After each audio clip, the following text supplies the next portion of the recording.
Olá, você assiste a partir de agora o estudo sistematizado da doutrina espírita na TV.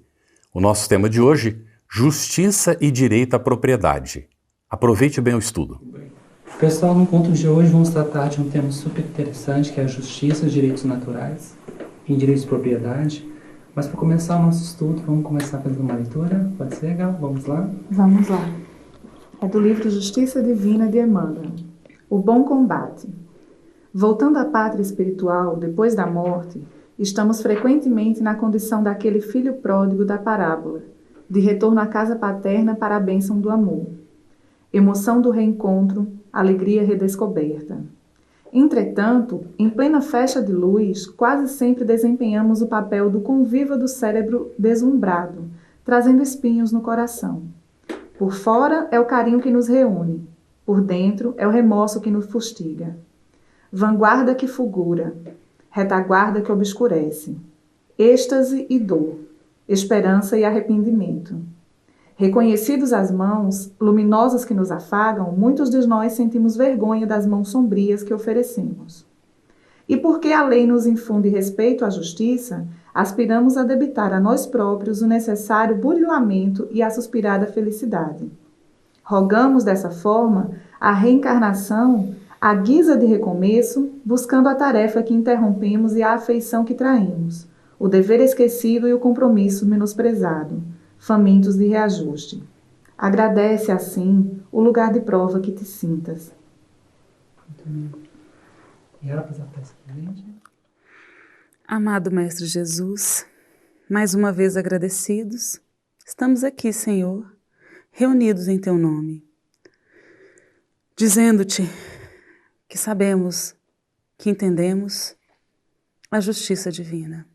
Sabemos que Deus é misericordioso infinitamente e isso nos traz um grande reconforto aos nossos corações, Mestre querido, porque Tu nos disseste no Código do Monte as bem-aventuranças que enternecem os nossos corações e nos mostram o caminho a seguir. Sejamos misericordiosos, pacificadores. Busquemos a justiça, Senhor. Ensina-nos a seguir as Tuas palavras, os Teus exemplos e ser conosco neste dia, agora e sempre. Que assim seja. Amigos, existe nas bem-aventuranças uma passagem que é bastante representativa para o nosso encontro de hoje. Bem-aventurados os que têm sede de justiça. Leon Denis, refletindo sobre o contexto social à época da Europa e que remete também a discussões atuais, contemporâneas, ele fala assim no livro Porquê da Vida.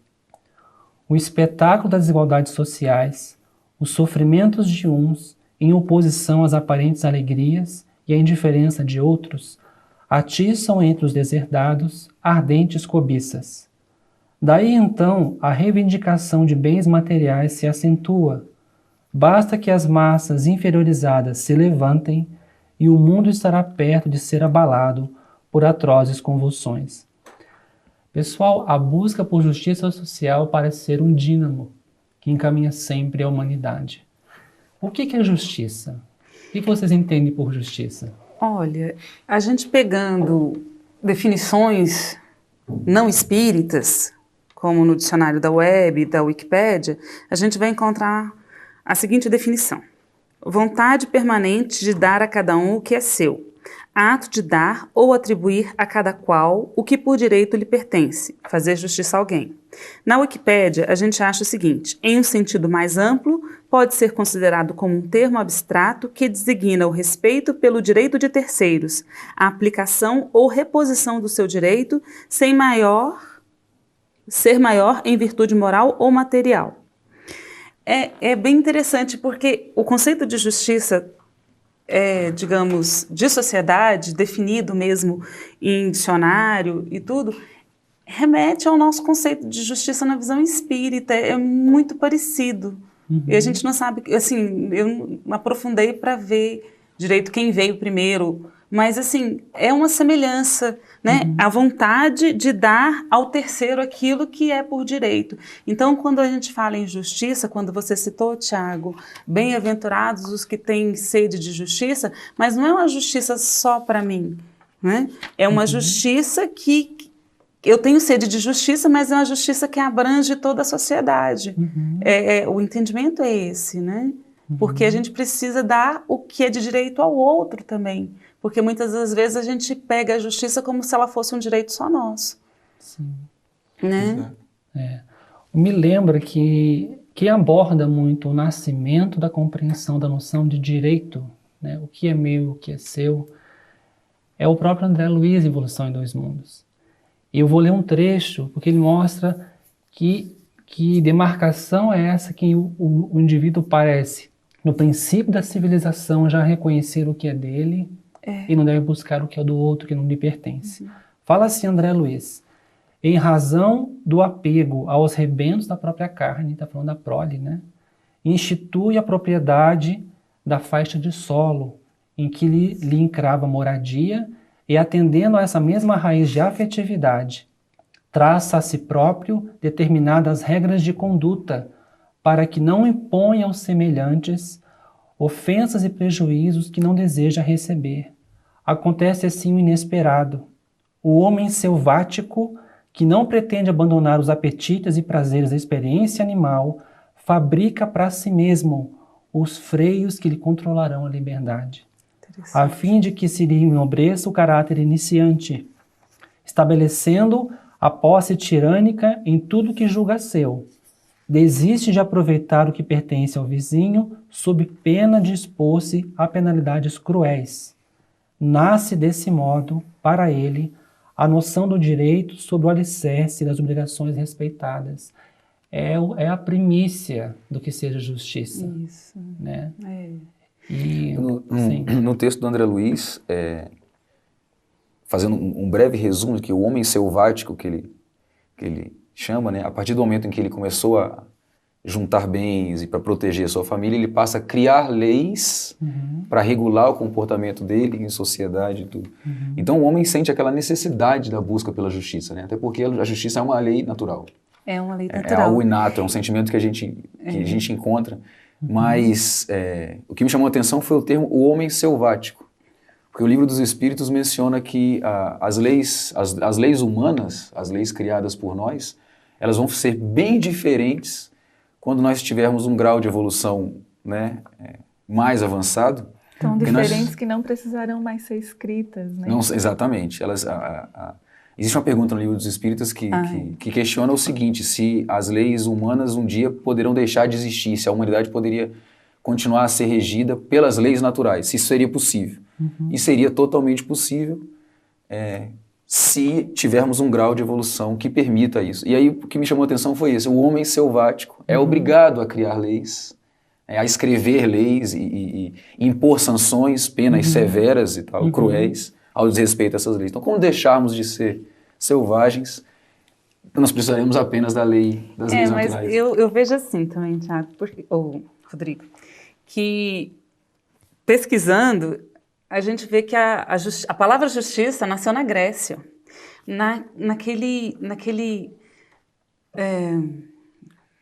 naquela época onde aqueles filósofos, Platão, Sócrates, Plotino, já definiam esse conceito de justiça como uma harmonia de sociedade. E a gente vê muito bem isso no meio espírita. Kardec ele é muito claro com os espíritos que a necessidade de adequação das leis para os períodos evolutivos. Então, quando a gente vai ao Antigo Testamento, a gente vai encontrar Moisés com a lei mais dura, porque a necessidade daquilo pedia isso. E Jesus já vem com a lei de amor. E o Espiritismo já vem com a lei de entendimento. Isso é muito belo, né? Que vai encadeando tudo de acordo com a necessidade que as pessoas têm da necessidade de justiça. E a gente vai ver aqui, nesses grandes pensadores, que Platão ele reconhece a justiça como sinônimo de harmonia social, né? E aí eu me lembro de São Francisco de Assis, que ele diz que assim, onde existe muita regra, falta amor. Então, a necessidade dessas regras, nossa, é porque a gente ainda não consegue amar como deveríamos amar. Então, nós precisamos de regras para não infringir o direito alheio. E eu consigo ver muito ligado a esses conceitos que a gente, tanto o Tiago quanto a Yara acabaram de dizer, o direito, a noção de direito que esses textos traduzem, elas estão sempre ligadas à questão da necessidade. Eles têm direito àquilo de que eles precisam, né? Você veja que o homem ele foi delimitando a sua propriedade, aquilo que ele precisava para alimentar ou para criar, para suster a sua prole, conforme a necessidade da sua prole. E aí também vinha a questão da justiça, né? Não que o homem tenha de ser necessariamente culpado ou punido porque ele amealha mais bens do que ele necessita. Mas ir atrás do bem do outro, injustamente, sem necessidade, de forma ilegítima. Veja que a sociedade ela depende desses padrões de harmonia, né? Da necessidade, do direito, de onde vai até o seu direito, né? Até onde alcança a força da sua necessidade. Mas em tudo isso que foi dito, é importante nós também atentarmos para um detalhe. A gente está fazendo um traçado histórico de evolução. Porque as leis dos homens foram criadas justamente no início também pelos mais poderosos, a fim de justamente se proteger. Então, o que vocês falaram é uma questão de evolução, no sentido de que essa civilidade que vem com um aperfeiçoamento moral e intelectual dos homens através desse desenvolvimento, vai fazendo com que essas leis realmente vão se modificando. E por isso essa sensação, como foi muito bem dita, dessas leis naturais, porque incomoda o ser humano essa questão. As pessoas realmente se incomodam e outras reagem de uma forma bem acentuada com as injustiças. Agora, essa nossa capacidade de percepção desse sentimento de justiça que é inato, ele é uma questão de evolução também, porque se a gente se remeter a alguns tempos, eu não vou jogar em pré-históricos, eu vou um pouco mais, a Idade Média, por exemplo. Acredito que o grosso da sociedade não via injustiças nos atos nos atos em que se buscava justiça na época, dentro das leis, dentro das leis, algumas leis que eram tidas como divinas, já que a Idade Média foi um período, né, em que a Igreja Católica dominou, inclusive, governos e tudo. Então existe o sentimento, essa coisa de você sentir, ver injustiças, né, ter aquele sentimento de que algo é injusto ou não para consigo mesmo ou para com o grupo, também evolui. Então, hoje a gente olha para as leis do passado e enxerga algumas leis injustas. Enxerga algumas leis injustas. E há outras culturas diferentes da nossa, diferentes da ocidental. A gente vê certas injustiças, mas é uma questão de evolução nossa também, de cada um. Até porque, entre nós aqui nesse pequeno grupo, nós podemos achar um tema de debate aqui em que alguém ache justa determinada decisão e um de nós diga, não, eu não acho essa adequada, eu acho que não está de acordo com... Então, é uma questão é inata em todos nós, mas as nossas evoluções... Depende de referenciais também, né? E caminham em tempos diferentes, cada um tem seu tempo. Então, os parâmetros acabam sendo diferentes, mas a semente está dentro de nós, a semente está na nossa consciência. Cabe aflorar, né? É interessante a gente pensar que, então, existe um conjunto de sementes simbólicas nas quais elas germinam no espírito. Então, ao mesmo tempo que em nós já é inato o sentimento de justiça, existe uma programação, do ponto de vista simbólico, como trata João de Ângeles, que a semente da solidariedade que o ser humano busca no outro, né, um espírito de fraternidade, ela relata isso na obra Estudos Espíritas, que já nasce lá no princípio.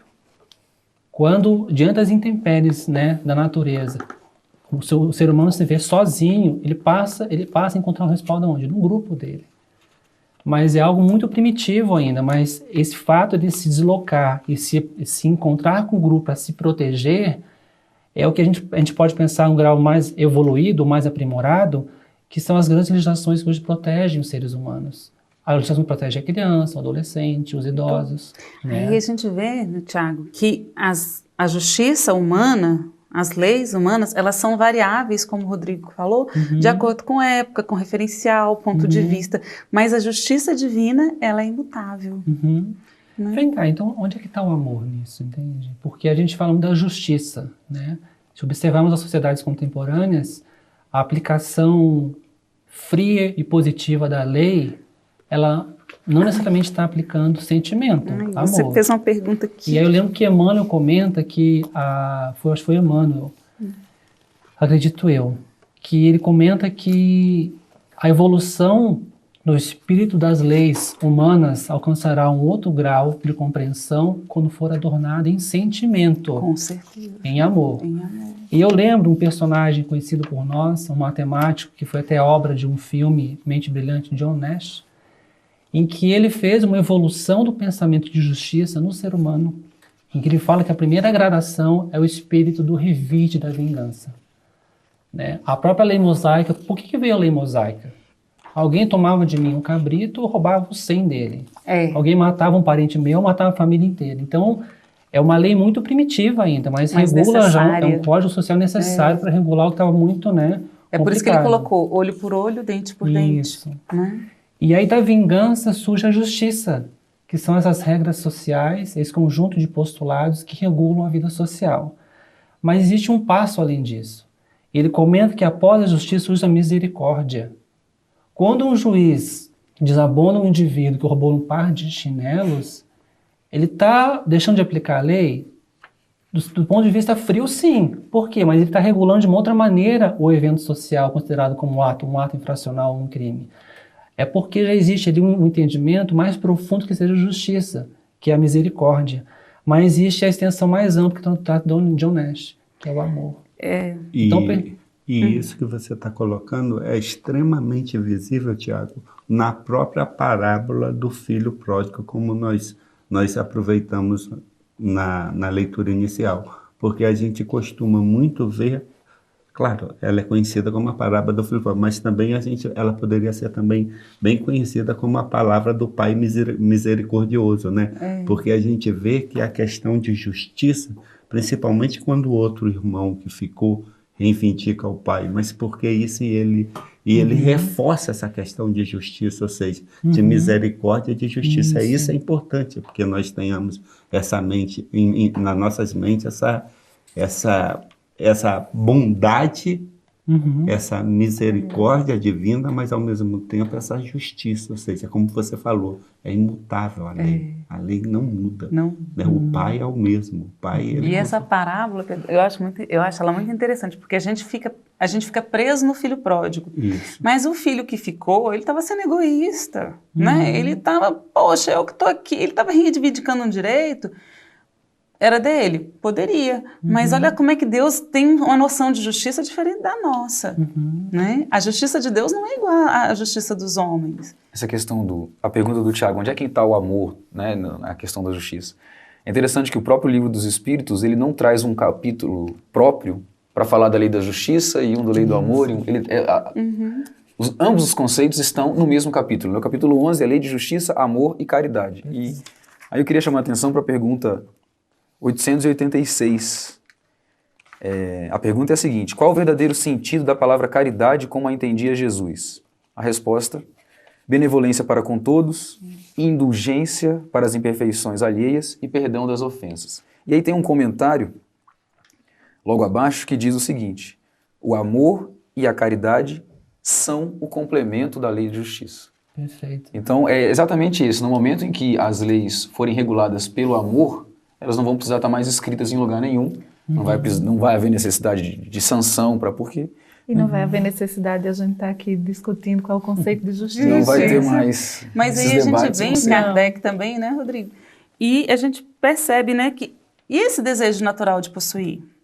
Né? Eu posso ter esse direito natural de possuir? E Kardec pergunta para os espíritos. Aí eles respondem sim. Mas quando o homem deseja possuir para si somente, para a sua satisfação pessoal, o que há é egoísmo. Então a gente também tem que ter o limite do que possui, porque quando a gente trata de propriedade, né, e a gente fica naquela questão do que é meu, e você já parte para aquela questão de você usurpar o direito alheio.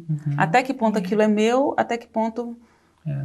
E eu acho que tem uma questão muito mais importante, que fica muito clara aqui no Livro dos Espíritos, e que é uma questão que me chama bastante atenção, que é o seguinte: mais importante até do que o limite do que eu posso ter é o limite do que eu vou fazer com esses bens. Qual bem que eu sou capaz, ou mal, qual bem ou mal que eu sou capaz de fazer com toda essa propriedade ou com todo esse patrimônio que eu amealho. No começo a gente viu, pela leitura que o Tiago falou, que o Tiago fez, que o homem ele começou a juntar ali patrimônio para sustentar a prole. Ou seja, era uma necessidade, né? O homem começou a juntar casa, a praticar agricultura, tudo por conta de uma necessidade. Ele precisava se alimentar e alimentar os seus. Depois a sociedade ela vai evoluindo e criando necessidades extras para o homem.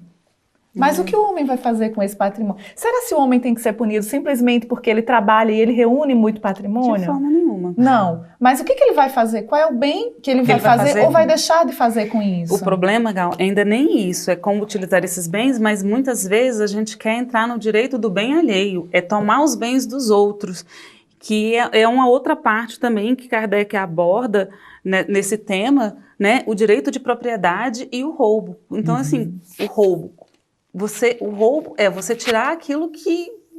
E isso, na situação que a gente está, ele é muito importante, porque a partir do momento que você tira algo de alguém, você feriu uma lei da natureza, não uma lei civil, mas você feriu uma lei de harmonia, né?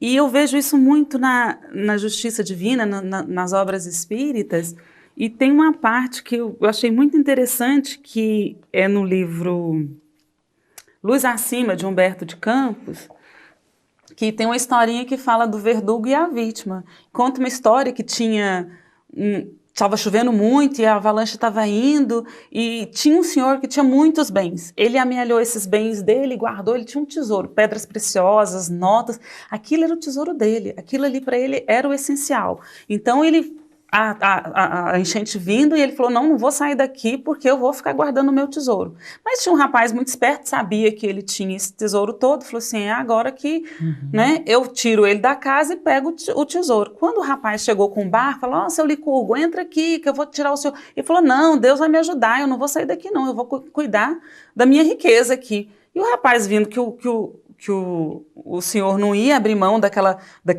propriedade, daquele tesouro dele, ele falou assim, eu vou matar ele e vou pegar, porque ele não vai sair aqui, ninguém vai saber mesmo. Entrou, acho que deu um golpe na cabeça dele, jogou ele na correnteza, foi embora. Naquela época ninguém ia achar mesmo, como se fosse a avalanche que tivesse levado. E tomou para si os bens, as riquezas desse senhor. E assim que ele saiu, ele quis sair da cidade para tirar o peso do crime, casou e constituiu família, mas queria esquecer aquele episódio onde ele tirou aquela... E a vítima, né, o senhorzinho que morreu, ele já colou nele, já ficou. Por quê? Porque ele estava com alguma coisa que para ele era dele. E aí a gente vê a justiça divina agindo de uma forma muito bela, porque o seu Licurgo, ele reencarna como filho para que essa pessoa que tomou dele devolvesse todos esses bens. Né? Então, por mais que a justiça nossa ela não consiga enxergar determinadas situações, e a gente sabe que a justiça divina tudo vê. Então, assim, se você tomou de alguma... E Chico Xavier fala uma coisa muito bonita que eu acho. Aquilo que é seu encontrará uma maneira de chegar até você. Né? Isso é muito... E nos dá uma confiança na justiça divina. E sintetizando o que você está falando, que tem muito a ver, é justamente como que essa justiça de Deus ocorre. Ou seja, através da lei de ação e reação, de causa e efeito, e com a própria reencarnação, que caracteriza bastante isso, né? Isso. Existe uma obra, só para citar, e até estimula a leitura das pessoas, é uma obra de Vitor Hugo, por Divaldo Franco, né, como médium, Párias e Redenção. Mostra um grupo de espíritos, 3 encarnações sucessivas. Na primeira, um crime, eles não dão conta, acabam se matando. Reencarnam no Brasil, na época colonial, também não dão conta, e aí vem a justiça de forma mais severa em relação a esses espíritos pela incontinência de conseguir encontrar um caminho de pacificação.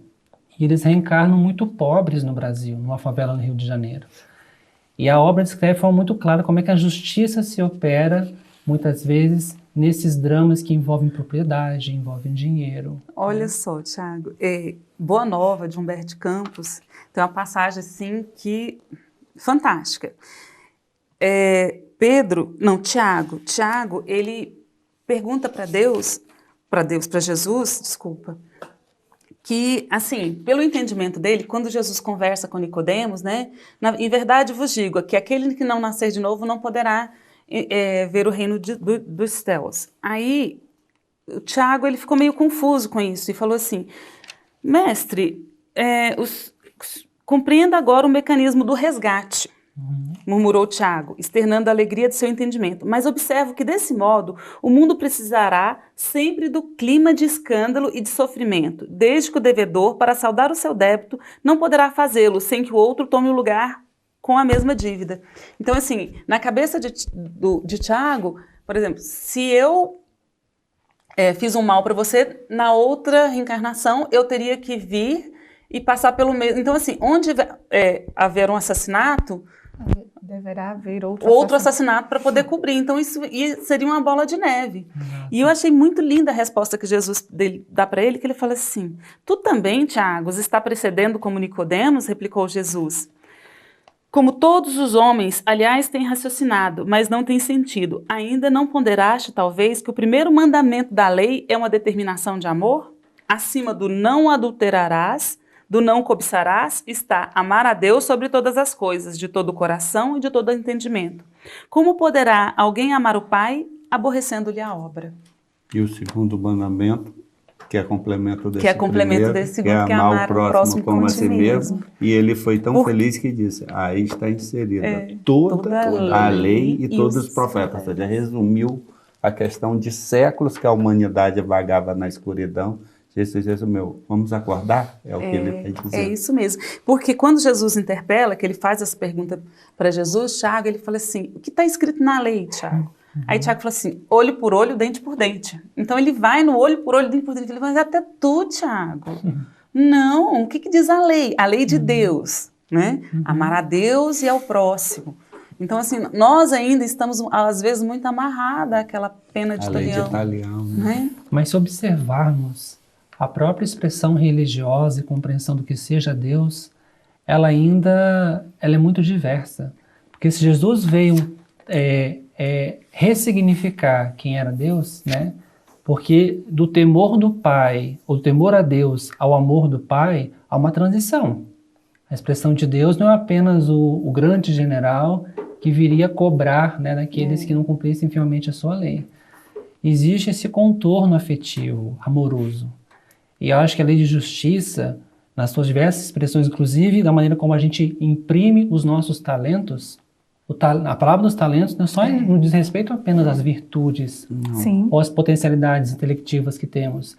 Diz respeito a tudo que amealhamos, né, pelo nosso próprio esforço, mas como bem versamos isso. As pessoas confundem o acesso aos bens terrenos como um objetivo em si, quando na verdade é um meio. O fim não é esse, né? Então a gente busca muitas vezes qual é o móvel que nos traduz, ou que móvel que nos conduz quanto à expressão do que consideramos ser justo, do que ser bom. Ele falou muito bem que sem amor e caridade, Jesus não viria à Terra, entende? Por que Jesus viria à Terra? Se a lei fosse a lei de justiça, por que ele veio? Porque tinha algo mais a ser significado nessa lei, né? Que seria o amor e a própria caridade. Eu estava me lembrando uma história que a Raul Teixeira contou certa feita e que é instrutiva do ponto de vista de como conduzimos a vida. Ele relata a experiência de estar numa casa espírita numa cidade brasileira e se deslocando para almoçar num restaurante, ele vê uma mulher muito pobre remexendo uma lixeira. E a cena desgastou-lhe de tal maneira que ele perdeu a fome. E quando ele estava nesse restaurante para começar a se alimentar, ele, pensando muito nela, quem sabe eu faço um prato para ela, algum vasilhame, conduzo a ela, e aí uma entidade, um espírito amigo, olha, não adianta você fazer esse movimento, porque ela não vai te entender. Ela está tão perturbada no próprio sofrimento dela, mas por quê? Pois por que ela está nessa condição? E aí relata que ela se encontrava numa esquina cujo nome da avenida era de um antigo político, e o espírito fala, é o político.